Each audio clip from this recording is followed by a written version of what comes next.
Olá pessoal, eu sou o Fernando Rocha, você sabe, esse aqui é o nosso Saúde e Bem-Estar, o programa está muito bom, está começando agora, a gente vai falar sobre as doenças raras. O nome já diz tudo, né? Um tema que não é tão abordado como deveria ser, mas faz parte da vida de muita gente, de milhões e milhões de brasileiros, de milhões de pessoas em torno do mundo. E no segundo bloco, para falar também sobre essa abordagem de doenças raras, a gente vai ter aqui uma personagem muito peculiar, uma pessoa que vive o dia a dia de uma doença rara e para isso precisa ter uma série de particularidades, de atitudes, enfim, a gente vai conhecer a famosa Rainha da Maisena, vamos entender isso por quê. O programa está começando agora.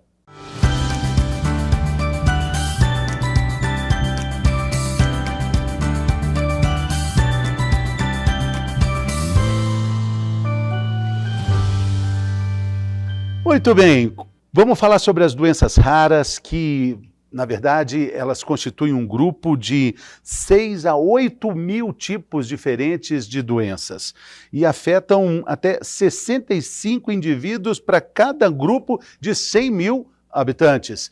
Vamos saber mais sobre isso, o que elas são, a importância da rede de apoio, vamos entender por que elas acontecem e como elas afetam as pessoas e principalmente o entorno, as famílias, os amigos. Fevereiro é comemorado, né? Em fevereiro é comemorado o Dia Mundial das Doenças Raras.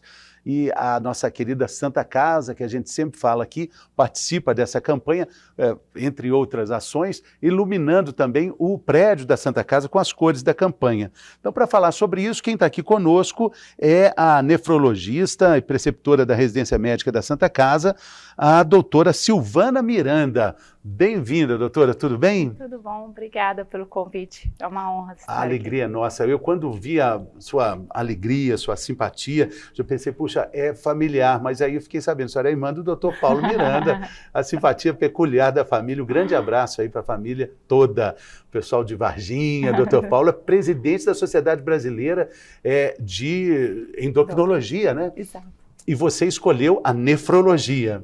Fui para nefrologia, tem que variar um pouquinho, Sim. né? A família tem muitos médicos, mas pelo menos cada um foi para uma área. Interessante, doutora. Bom, doenças raras, né? Um assunto que sempre tem uma abordagem interessante, porque existe sempre uma rede de apoio em torno, né? Quando a gente fala de qualquer uma dessas de 6 a 8 mil patologias, doenças diferentes, cada uma delas tem uma rede de apoio, porque cada uma delas vive um drama diferente, né? Exatamente. Essa, sim, sempre tem uma história difícil, pessoas vencedoras, lutadoras. Esses pacientes passam por grandes dificuldades ao longo da vida, desde conseguir ter um diagnóstico preciso da sua doença e depois a luta para conseguir o tratamento da doença. Então, tem que ter um envolvimento familiar e uma rede de apoio das associações para que esses pacientes tenham uma boa qualidade de vida, né? O sentido deles terem uma equidade de acesso na saúde. Sim, e o caminho do diagnóstico é sempre difícil, né? Volta e meia existem relatos de pessoas que passam por 10, 15 especialidades diferentes até chegar num diagnóstico, né, doutora? Exatamente. A gente tem dados, né, assim, do Instituto Internacional de Doenças Raras, que comenta que mesmo em países com uma infraestrutura boa de saúde, esses pacientes levam cerca de 5 anos para conseguirem ter o diagnóstico adequado. 5 anos. 5 anos. São 5 anos de muito sofrimento, de muita Exato. angústia, né? Com a manifestação clínica da doença, né? Passando mal, procurando atendimento, serviços de saúde, não tendo o seu diagnóstico, sem saber o que realmente está acontecendo. A gente separou aqui algumas doenças que são consideradas raras, né? A esclerose lateral amiotrófica, a ELA, né? Que essa já hoje existe também um entendimento maior sobre como ela se manifesta. Hoje se fala muito dela, né? A fibrose cística, tema de filme, né? Tem um filme famoso de amor que fala sobre da fibrose, hepatite autoimune, síndrome de Guillain-Barré, lúpus, enfim, são várias doenças, mas o que é importante quando se fala sobre o fevereiro que coloca luz sobre o tema, o que é preciso, onde é preciso agir, o que falta ainda de pesquisa?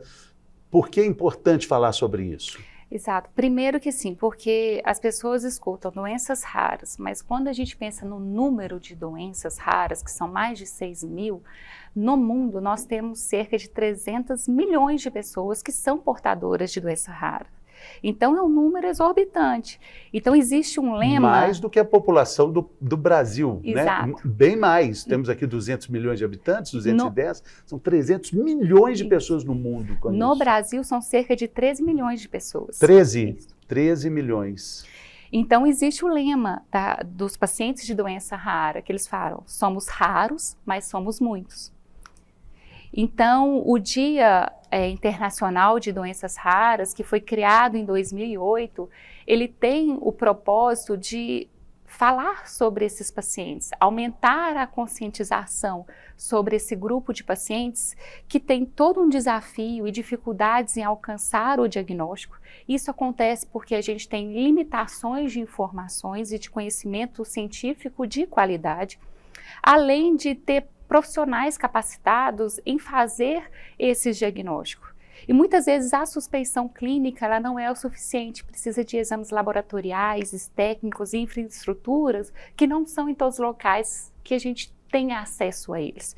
Então isso tudo atrasa o diagnóstico e faz com que as doenças progridem, que geralmente são doenças crônicas, degenerativas, que podem até levar o paciente a risco de vida. Então, a campanha ela vem para fazer essa conscientização, mostrar a importância para fazer com que esses pacientes tenham acesso melhor a programas de saúde, incluindo aí o tratamento, que aí é um outro problema, porque são doenças raras. Então a gente precisa que a indústria de biotecnologia tenha interesse em parar, estudar e desenvolver tratamentos específicos para um número pequeno de pacientes para aquela determinada doença. E aí, para conseguir provar a eficácia da medicação, é outra grande luta. Porque, por exemplo, um estudo por si só já é complexo e é difícil ser feito. Mas quando você pensa em medicações cardiovasculares, você abre um estudo clínico, você consegue uma gama de pacientes, um número muito grande de pacientes, e rapidamente você inclui esse paciente na pesquisa e prova o benefício da medicação e a segurança da medicação. Como que você faz isso com doença rara? Com um número tão pequeno de pacientes portadores daquela doença. Então isso é uma luta, porque não adianta ser um estudo de centro ou país único, ele é multicêntrico e tem que acontecer em vários países do mundo ao mesmo tempo para buscar um paciente. Às vezes um único centro consegue contribuir com um paciente, mas isso já é muito importante. E aí a dificuldade de achar esse paciente, da locomoção desse paciente para o centro específico de pesquisa, fazer esse acompanhamento para, a fim de, depois de um determinado número de pacientes, alcançar ali o potencial estatístico, né? Para você provar que a droga realmente ela é benéfica. Por isso a rede de apoio é tão importante. Ainda bem que hoje a gente tem essa capilarização pela internet, porque a partir daí, quando a gente pensa que solucionamos aqui um pouco uma parte do problema, temos a questão dos custos dessa medicação. Os remédios para esse grupo de patologias estão entre os mais caros do mundo, né? Nós estamos falando em um remédio custar mais de 300 mil reais. Gente, 350 mil reais, 500 mil reais, R$500 mil para um remédio. Tem um grande amigo, Dr. Paulo Hoff, que diz o seguinte: a vida não tem preço, mas tem custo. Que dilema, né, doutora? Sim. E aí a dificuldade desses pacientes, porque muitas vezes essas medicações não estão inseridas na saúde pública. E é uma medicação um preço exorbitante, é difícil a pessoa ter condição financeira para ter acesso a ela. Então, aí é o papel da Comissão Tecnológica associada ao Ministério de Saúde, que é o CONITEC, que vai aos poucos incorporando tecnologias e medicações no Sistema Único de Saúde do Brasil. Mas isso para a doença rara é um pouco mais complicado e lento, porque além das medicações muitas vezes terem um curso alto, o número de pacientes é pequeno. Então, geralmente, você vai dando atenção para um número maior da população para ter acesso às suas medicações do que um número menor com uma medicação de alto custo. Então, esses pacientes, eles ficam um pouco aquém, né, vulneráveis ao sistema, que ele tem uma justiça igualitária, mas não chamada da equidade, né, que é o que o Dia de Doença Rara vem propor. Né, a justiça pela equidade, todo mundo tem direito a ter uma assistência de saúde, levando em consideração as suas peculiaridades e diferenças. Muitas mães também levantam a bandeira do preconceito, porque quando a gente fala de algumas doenças, principalmente as ligadas à pele, elas provocam um aspecto que acaba causando algum tipo de preconceito, medo de contágio, né? A doença rara não pega, né, doutora? Não, não pega. A maioria das doenças raras, mais de 70%, são genéticas e por vezes hereditárias, né? Tem a capacidade de transmitir para os seus descendentes, mas ela não pega. E a questão é que as manifestações podem, às vezes, deixar essas pessoas vulneráveis a bullying, por exemplo, até porque mais de 75% das doenças raras se manifestam em crianças ainda. E temos grandes lutas, né? Grandes heroínas, mães, heróis, pais, avós, familiares. Queria citar o exemplo, por exemplo, da minha querida Larissa Carvalho, que tem um filho, né? O Theo, né? Por causa da descoberta do diagnóstico, tinha um problema que ele não poderia ter a proteína do leite, o leite que ele tomava estava acabando com a produção do cérebro dele, e isso poderia ser feito através de um teste do pezinho, ampliando mais o teste do pezinho. O Theo virou uma bandeira, a luta da mãe do Theo, da Larissa, virou uma bandeira para que, e hoje já existe um teste para esse diagnóstico, para que a pessoa não tenha exposição à proteína que vai fazer mal ao cérebro. Então, essas pequenas conquistas, na verdade, representam avanços, elas evitam a propagação de um problema, né? Exatamente, elas conscientizam a população e é a partir de história de pacientes e familiares que as doenças raras vão ganhando mais um cenário para fazer o diagnóstico precoce, como nesse caso do Theo, né, fazendo parte agora do teste de pezinho, e também na luta para conseguir chegar ao tratamento adequado. Exatamente, porque não existe prevenção. Não tem o que falar sobre prevenção, né? Mas tem também um grupo grande de especialidades médicas, a doutora nefrologista, os geneticistas são incansáveis.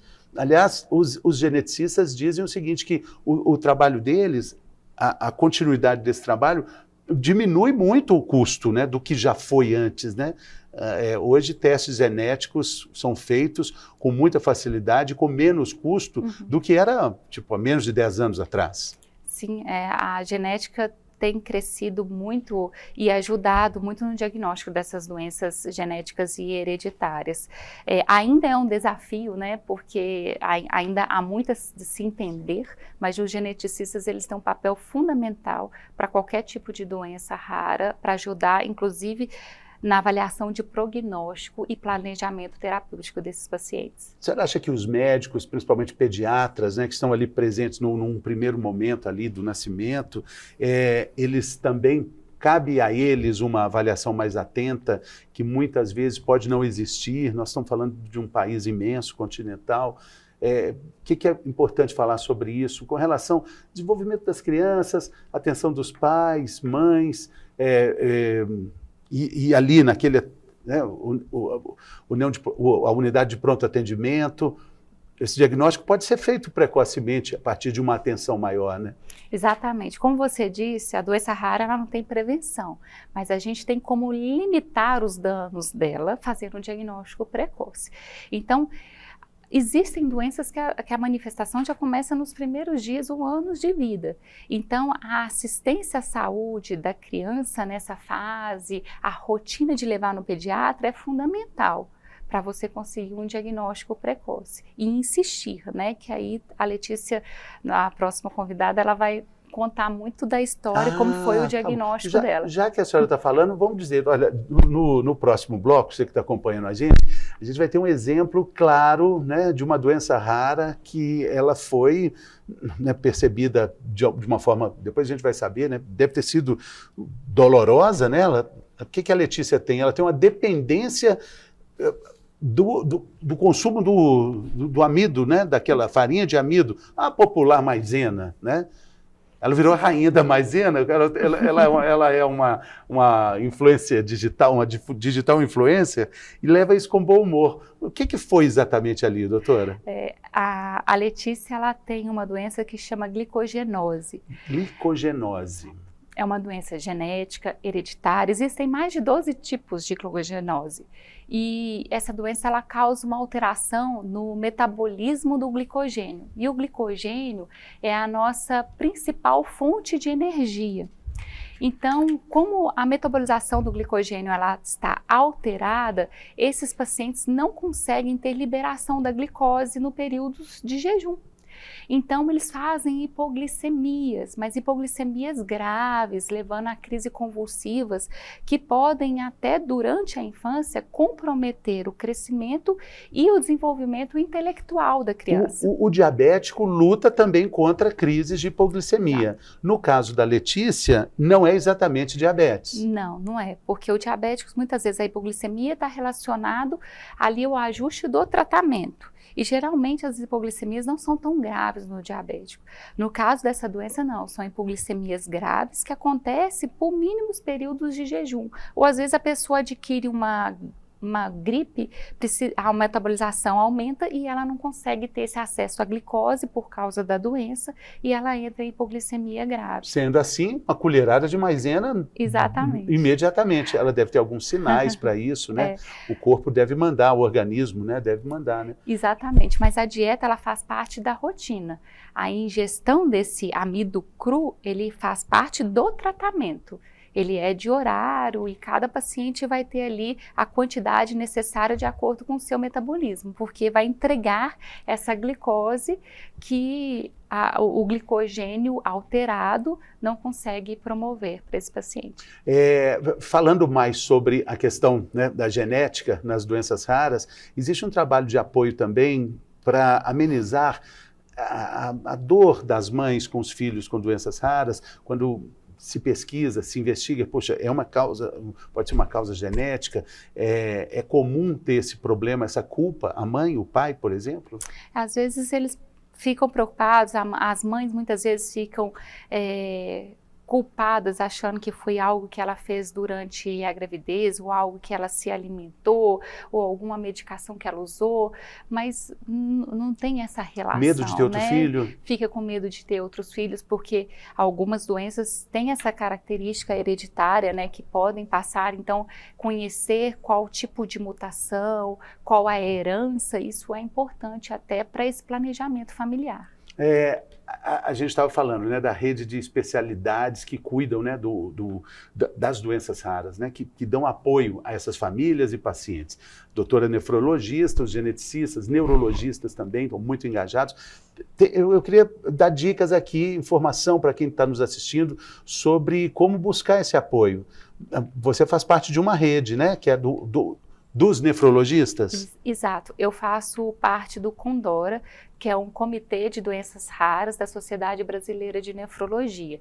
Então, por exemplo, o que a gente faz, a gente tem uma página, né, de acesso à população e a médicos, que qualquer dúvida que eles tenham diante algum diagnóstico, alguma manifestação clínica de pacientes, eles podem ter acesso direto a esses nefrologistas do Condora para a gente ajudar no diagnóstico e no tratamento desses pacientes. Isso do ponto de vista médico, mas até os próprios pacientes, eles têm redes de apoios, como Somos Raros, e redes de apoios específicos para cada doença, para ajudar nessa trajetória, para ela não ser tão difícil. Sim, sim. E por sua vez, as redes de apoio são conectadas com outras redes do continente, de outros continentes. Se tivessem acesso a outros planetas, essas redes de apoio estariam conectadas intergalacticamente, porque é muito interessante isso.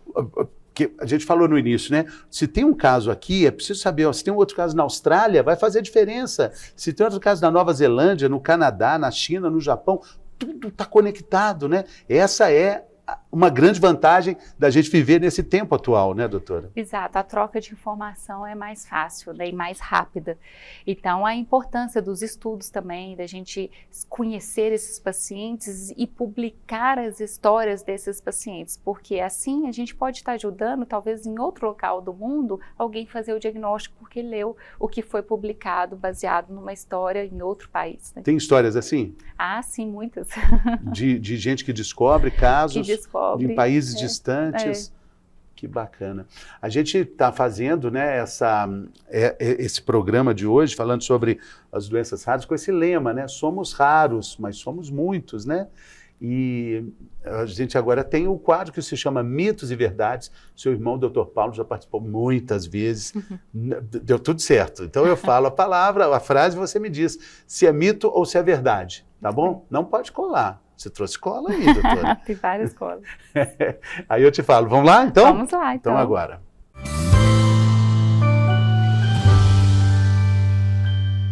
Mitos e Verdades do programa de hoje com a doutora Silvana Miranda, nefrologista, preceptora da Residência Médica da Santa Casa. Ela é também do Comitê de Doenças Raras da Sociedade Brasileira de Nefrologia. E a gente está falando sobre as doenças raras. E agora a gente tem a primeira frase, que é o seguinte, doutora Silvana, nascida em Varginha, perto de Eloy Mendes, do lado de Paraguaçu, né, doutora? Exato, somos quase conterrâneos. Somos quase conterrâneos. Doutora, as doenças raras não têm tratamento, não têm cura. Isso é mito ou é verdade? Isso é mito. É mito. É mito. As doenças raras, a gente tem uma dificuldade, às vezes, de encontrar um diagnóstico e o tratamento preciso. Mas a maioria das doenças, a gente tem evoluído com tratamento e controle. Às vezes, a gente não consegue ofertar a cura da doença, mas a gente consegue controlá-la. E é um tratamento que traz uma normalidade. Por exemplo, uma das doenças que a gente citou, Guillain-Barré. Ela pode ser revertida, né? Vida absolutamente normal, né? Exato. Tem pessoas que foram acometidas de Guillain-Barré e tiveram alguma imobilidade, algum problema de locomoção, mas foi resolvido, não? Podem se recuperar depois com o tratamento correto. As doenças raras surgem apenas no nascimento. É mito ou é verdade? É mito. Muitas vezes as doenças raras podem se manifestar até em adultos. Nós sabemos que 75%... De novo, Guillain-Barré é um exemplo. Exato. E 75% das doenças se manifestam na infância. Mas a gente tem esses 25% que podem manifestar em adultos. Uma doença que é uma das paixões da minha vida que eu gosto de estudar, que é a síndrome hemolítica urêmica atípica. Por exemplo, a média do aparecimento, do surgimento é 20 anos. Isso inclusive com dados brasileiros dos nossos 75 pacientes que a gente conseguiu registrar. Vamos falar o nome de novo dessa paixão da sua vida, síndrome... Hemolítica urêmica atípica. Tem apelido, não, né? Shua. Melhorou, né? Shua. Síndrome hemolítica... urêmica atípica. É ligada ao sistema nefrológico? Porque o rim ele é cometido em 100% dos casos. E esses pacientes com acometimento grave do rim perdem a sua função e é necessário ter uma terapia de reposição, né, que é a hemodiálise. Esses pacientes eles podem se beneficiar com o transplante. O problema é que essa doença recidiva de uma maneira também grave no pós-transplante. Então, ela tem que ser tratada, porque senão, além do paciente perder o seu rim nativo e ir para a hemodiálise, quando ele transplanta, ele perde o seu rim novamente. Aí, então, muito bem. As doenças raras não têm idade para se manifestar. Isso é mito ou isso é verdade? Isso é verdade. A maioria se manifesta nas crianças, mas a gente tem uma gama de doenças raras e muitas podem se manifestar na vida adulta. A gente já falou aqui no programa, nesse quadro, nesse bloco, né, que não tem prevenção para as doenças raras. Mas não é que não tenha prevenção, mas um cuidado que atenda todo o funcionamento do nosso organismo acaba funcionando também para evitar uma doença rara, doutora? Na verdade, não para evitar, né? Porque como a maioria das doenças são genéticas, 75% delas são genéticas, o mais importante é você ter o diagnóstico precoce, para você evitar a progressão e o dano que essa doença possa causar. Tá, mas de uma forma geral, atividade física, alimentação consciente, água, enfim... Isso é importante para todo mundo tudo, né? E vai ajudar esses pacientes, né? Tanto do ponto de vista de saúde corporal, como da mente também, né? Outro programa aqui, uma médica foi muito feliz em dizer que a atividade física talvez, a necessidade da atividade física é talvez um dos únicos consensos da medicina, né? Que ninguém vai discordar, né? Exato. Impressionante. E a última é essa. Apenas o médico, doutora, apenas o médico é que pode desconfiar de uma doença rara. Mito ou é verdade?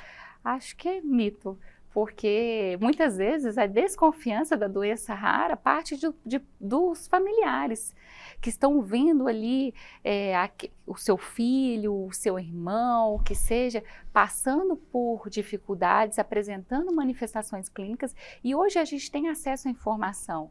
Então, muitas vezes, são os próprios pacientes que buscam informações na internet, em redes de apoio, e eles já chegam para o médico falando, olha, eu estou achando que o que está acontecendo com o meu filho é isso. Tem uma coisa errada aí, exatamente, essa observação é muito importante. Isso é carinho, né? Isso é amor, isso é cuidado também. Doutora Silvana Miranda, muito obrigado. Muito obrigado pela gentileza aqui, pela generosidade, sucesso aí no trabalho, um bom fevereiro com muita conscientização, com muita informação útil sobre saúde e qualidade de vida. Volte sempre e sempre bem-vinda. A família Miranda é sempre bem-vinda por aqui. Muito obrigado. Obrigada, prazer. E valeu. A gente daqui a pouco vai ter então a nossa rainha da maisena.